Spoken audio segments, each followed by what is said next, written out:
Chantier infrastructurel, aussi bien dans la capitale Conakry qu'à l'intérieur du pays.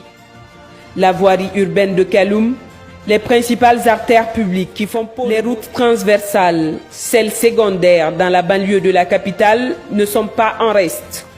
Même les 4 vieux ponts métalliques historiques de Tanene vont devoir être remplacés dans les mois à venir par le pont unique qui prend déjà pied sur le fleuve Concouré. Des préfectures à l'intérieur du pays dont le sort semblait être gouverné par la zemblanité et qui ne savaient plus à quel saint se vouer, verront certaines pour la première fois depuis leur création des kilomètres de routes bitumées.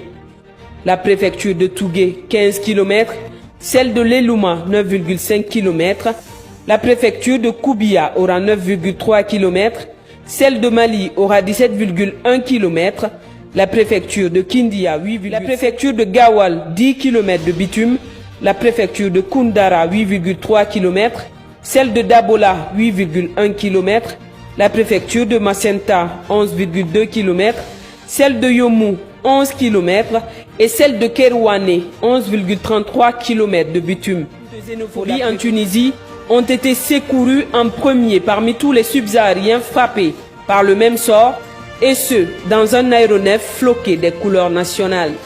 Les cris de détresse des Guinéens au Soudan, partout dans le monde, trouvent des réponses auprès de la machine diplomatique impulsée par le colonel. Pour lui, chaque Guinéen compte. Voilà comment se définit l'homme du 5 septembre, le colonel Mamadi Doumbouya, le chef suprême des armées, qui anime à toutes ces réformes la lutte implacable contre les prévaricateurs de l'économie nationale. Car, si le colonel Cap protectrice son peuple, il manie également l'épée contre les corrupteurs et détourneurs de deniers publics.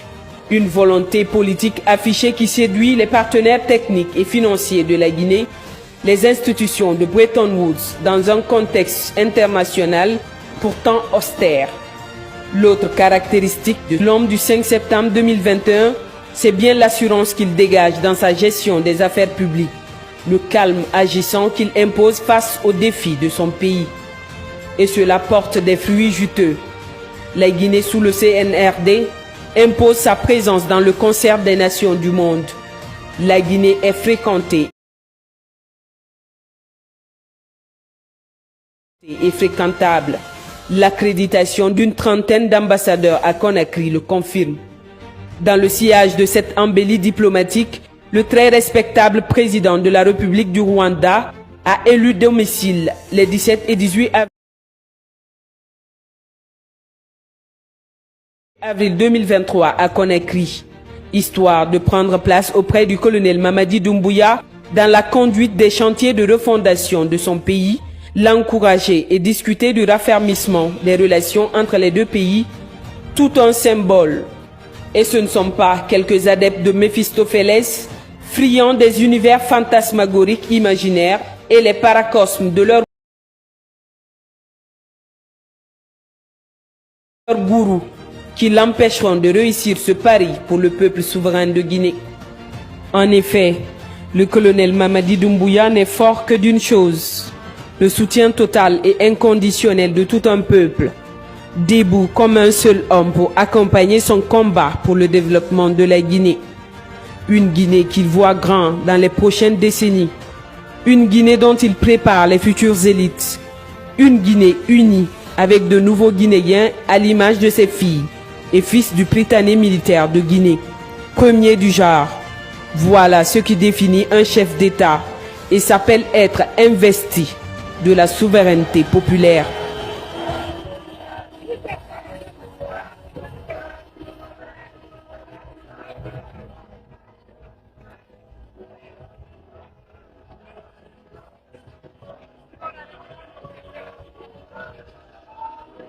Guinée-Conakry est un pays d'Afrique de l'Ouest bordé par l'océan Atlantique à l'ouest. Elle compte 7 régions, dont 33 préfectures, 38 communes urbaines, 302 communes rurales et 328 villes. Elle compte près de 14 millions d'habitants en 2021, avec une superficie de 245 857 km². Sa devise est travail, justice, solidarité. Son hymne national est la liberté, la monnaie est franc guinéen. Elle est le premier pays d'Afrique de l'Ouest a pris son indépendance le 2 octobre 1958. Elle compte plus de 1300 cours d'eau. De nombreux fleuves, tels le Niger, le Sénégal, Bafing, la Gambie, ainsi que leurs principaux affluents trouvent leur source en Guinée. Elle est surnommée le château d'eau d'Afrique de l'Ouest et possède le tiers des réserves mondiales de bauxite. La religion la plus pratiquée est l'islam, avec 85% de la population. Le pays se répartit en plusieurs groupes ethniques. Le français est la langue officielle et plus de 24 langues nationales. L'économie guinéenne est basée sur l'agriculture et de la production minière. En 2014, elle est le 6e plus grand producteur mondial de bauxite et possède des réserves de diamants et d'or. Américain, Star Boy.